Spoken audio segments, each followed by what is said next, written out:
Alright guys, so it's after lunch and I'm having to reshoot some video clips from this morning because I didn't have any audio. I don't know if my batteries were dead or one of them was dead and my microphone setup. I have a AA battery in each box.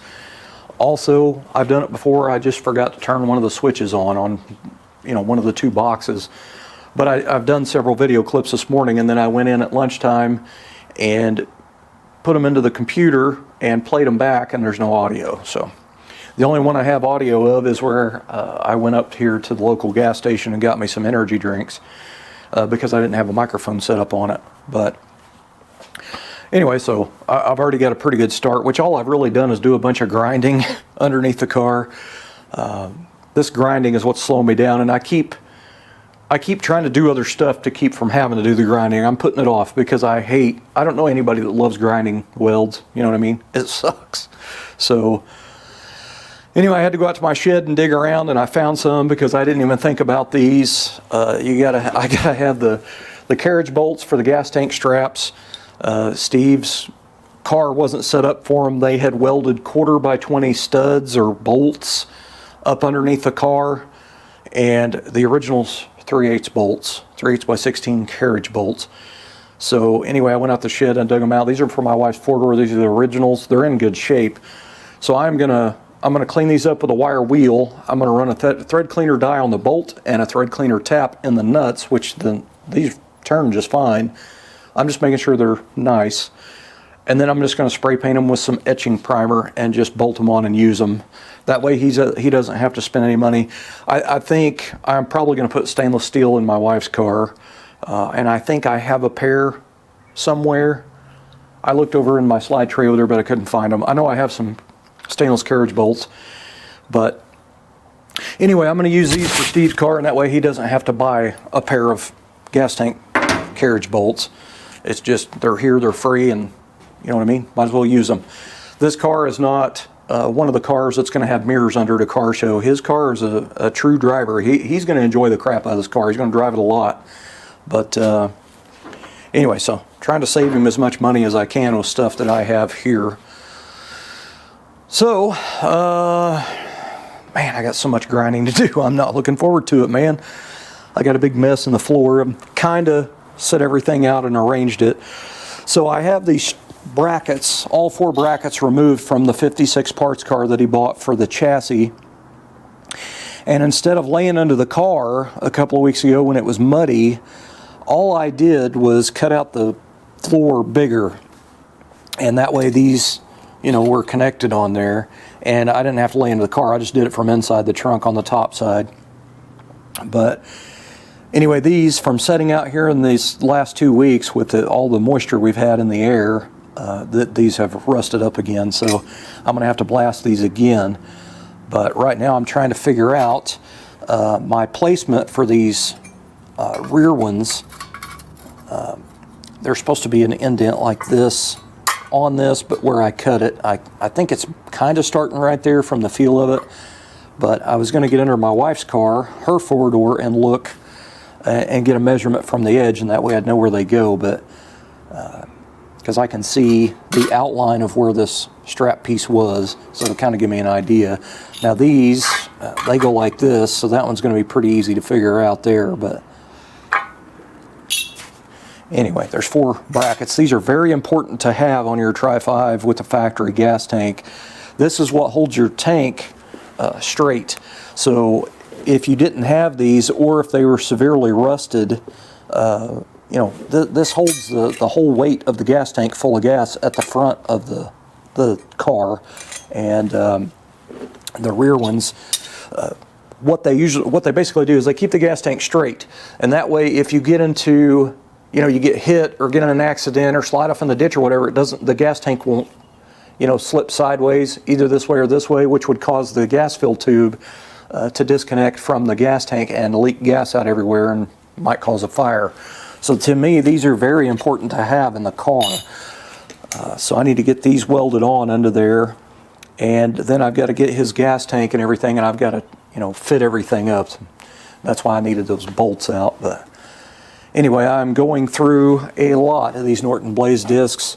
I've already bought one box of these, and I'm getting pretty low. I mean, these, obviously, they don't last forever, you know what I mean?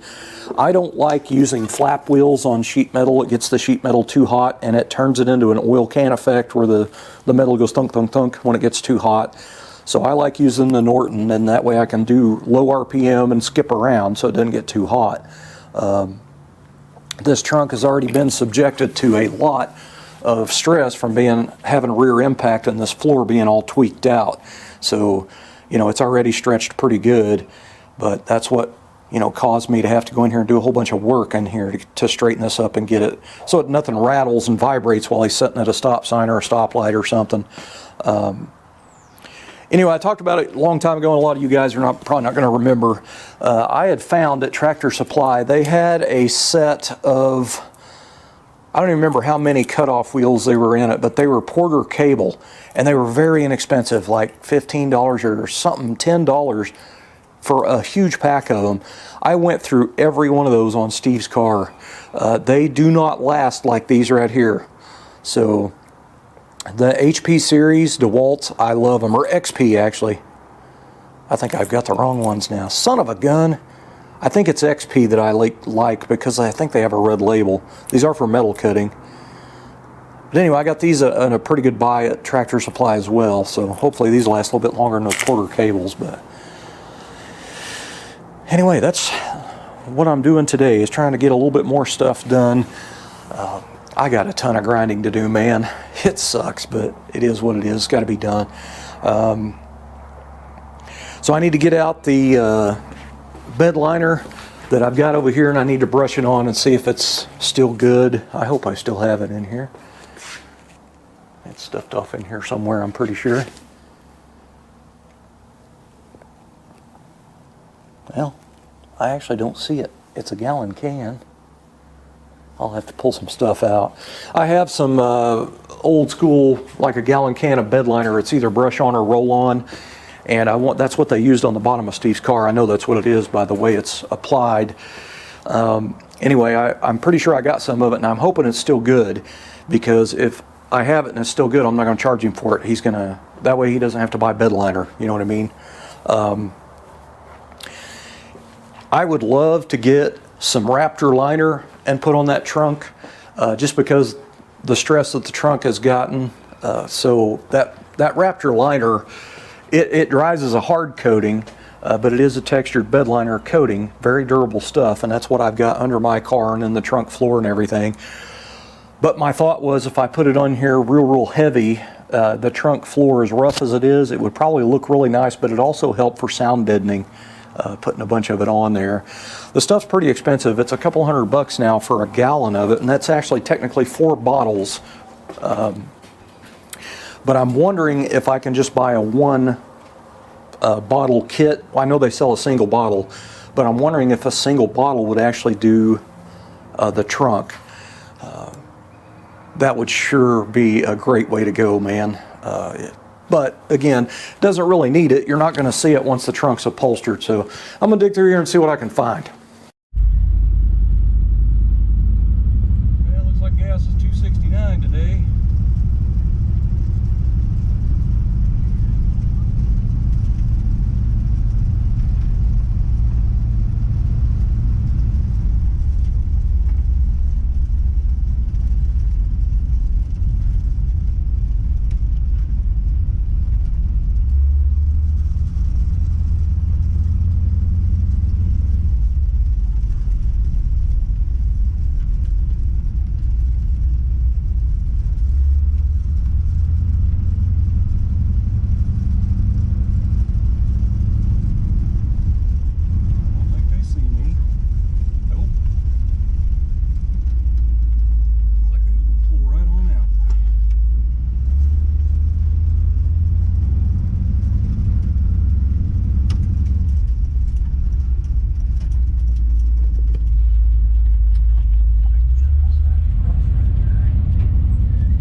got totaled, and I'm serious. I can work on something like this with basic mechanics. If I found a classic, what do those start? I know I can't afford this one, but what's a good starting price range? It really depends on what car you want. Yeah. I definitely get what you want instead of settling on something else because you lose interest in it. What most people get once it's a connection they have when they're young. Yeah, my main thing is I'm the kind, as long as it has air conditioning, I'm good, and I don't mean to at 60. So, because we're really contemplating doing this versus getting something new with all the electronics. What did your parents have when you were young? Do you remember? I don't remember. Oh. My first car was a 75 Nova, if that means anything. I mean, those cars are out there and they're pretty inexpensive. Definitely going to improve on financial weight. Everything goes up. The classics, they don't appreciate it. Right. Yeah, you have that breakup point. They go down like this and then they kind of... No, it's something me and my husband are seriously talking about, because I'm like, we got one that's like this that we can do our trips in. Right. But it would be nice to have... This is beautiful. You've done a nice job. Thank you. Yeah, you might look at some 75 Novas. I mean, they're the small block Chevy platform. The engines that some of them had the parts are still inexpensive for them. So that's the greatest, I think. For me, it's all about being able to afford to fix it. Exactly. Which is one reason why I don't want to go brand new again. Or close to new. And I sure the hell am not going electric, sorry. That's a future I don't even want to see, I don't think. But it's failing miserably right now. it is. Thank you for your time. Have a good day.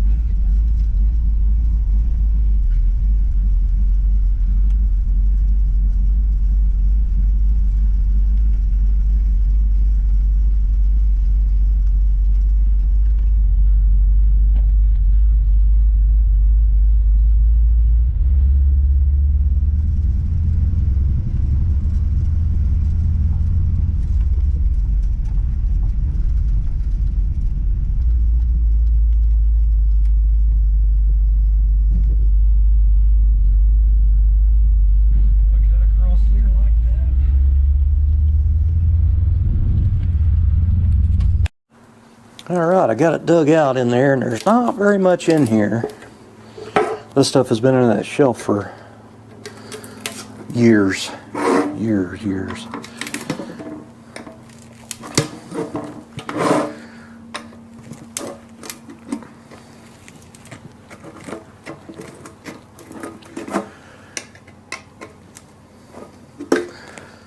It's still liquidy. I shook on it a little bit before I took the lid off, but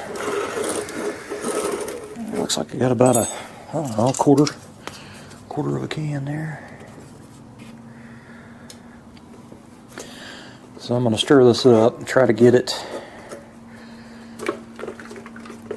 see if it's even going to work, and then I'll set the stir stick somewhere, and then I'll check it tomorrow, make sure it hardened up. Ooh, it's kind of pasty. I don't know what you would thin this stuff down with. It'd probably be alright. I don't even know. Actually, I don't think it needs reduced. It's the more I stir on it, the thinner it gets here. I don't know if that's going to be enough to do. It might be. Do the bottom of it, the trunk back there underneath. This is what will go on the bottom of the car. And then on the inside, I'm using the aerosol because that's what they used. If there was more of this, I'd probably put it on the inside of the trunk. Yeah, it's thinned up pretty good. I think it's going to end up working out. This will save him some money because I'll probably never use this. When I first started doing cars, I was using, well, back in the 90s, I was always using rubberized undercoating in the big old cans, but in the 2000s I went to bedliner underneath the cars, and this is what I was using because you could get this at Walmart very cheap. It used to be very inexpensive at Walmart. Now I think it's almost doubled from what I remember paying for it before.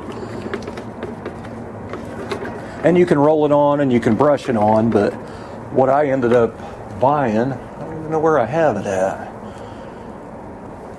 I've got a, it's like actually a little bitty small sandblaster gun, and I use it, I just pour this stuff in there and use it. It's like an old pot gun, but it's for blasting. You put like sand or something like that in it and use it. But I've used it for this stuff.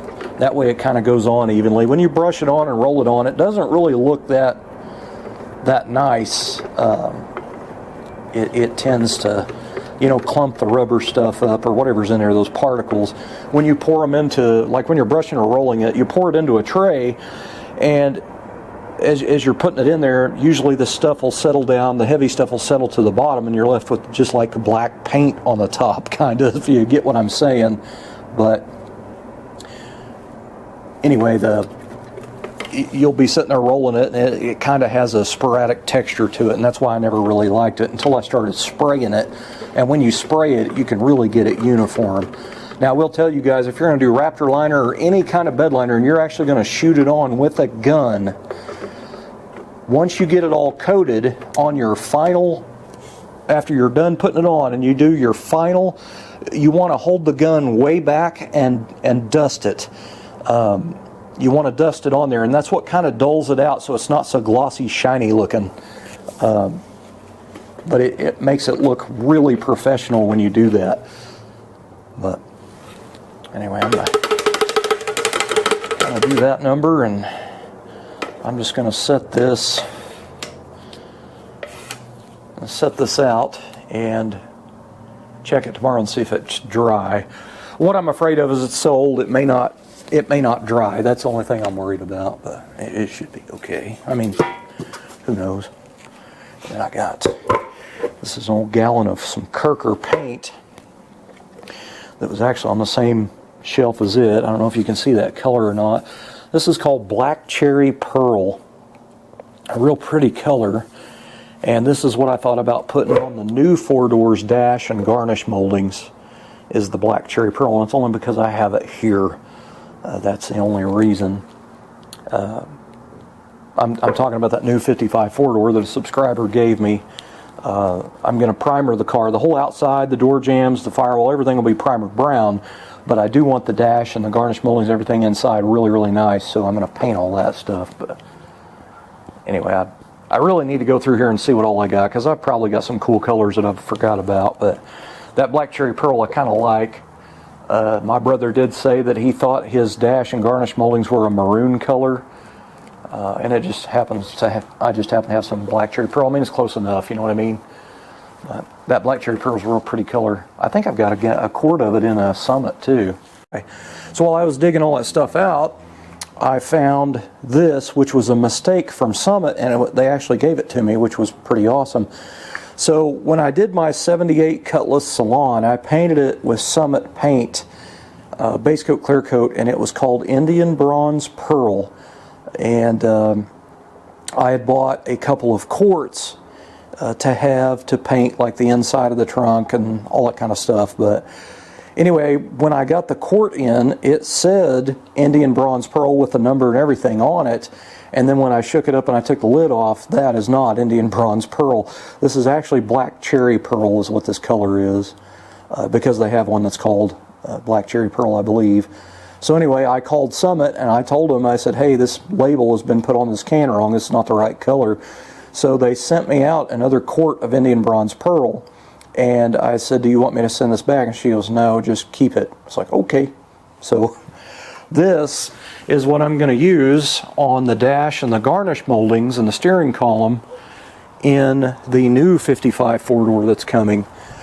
Because I do want the dash nice and garnish moldings and all that. This is what this color looks like in the sunlight. Look at that. Kind of like a root beer color. This actually might be root beer instead of black cherry. I mean, it looks like Black Cherry Pearl Kirker that I have in there. So anyway, that is the color that I'm going to put on the dash and garnish moldings in the new 55 4-door that's not even here yet. I think that color, look at all that metallic in there. That is gorgeous color, man. Beautiful. I love it. So that'll be kind of cool. This is base coat, so it'll thin down pretty far. So this will go a long ways, but I'm not ever planning on painting that new car when it gets here. It's just going to end up being a brown primer for all the time I'll probably have it. I mean, I'll say that, and then 10 years from now I'll get tired of it and I'll tear it all down to paint it probably, but for now that's what I have. It's here, it's free, I don't have to spend any money, and that's what I'm going to use. But I got a gallon of Kirker right here of Black Cherry Pearl, and it looks very close to that. So this is either Root Beer Pearl or Black Cherry, and I think it's Black Cherry because it looks more, I don't know, reddish or maroonish outside. So my brother said on the phone that he thinks his dash and garnish moldings were maroon in his 55, and I don't remember. That was in the 80s, man, early 80s. I rode back and forth from school, well, not to school, but on the way home from school. He had Votech in the morning, so I never got to ride to school with him, but on the way home for all of 1982 school year, that's the year he graduated, and I got to ride home with him in that car, but I do not remember the dash color. And it could have been maroon, I mean, who knows. And that's sure a pretty color. It doesn't look all that, it just looks black in here, but man, when it's out in the sun, it sure does look good. But anyway, I'll paint the dash, garnish moldings, steering column, and all that stuff with that Black Cherry Pearl. I think it's awesome.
All right, guys, I just about have the trunk floor finished.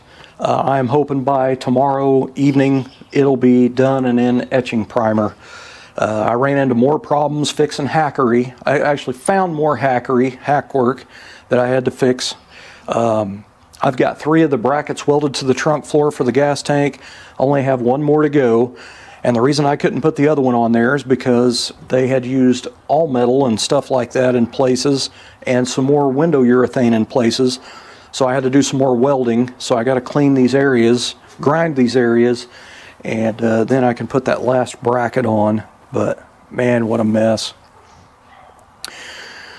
So all metal, which is an aluminum body filler, and window urethane is not how you patch holes in the floor of a car. So anyway, I'm trying to do the best I can, but oh man, it's frustrating, let me tell you. But anyway, I'm almost done. So I did mock up the gas tank. I've got the gas tank where it fits really good.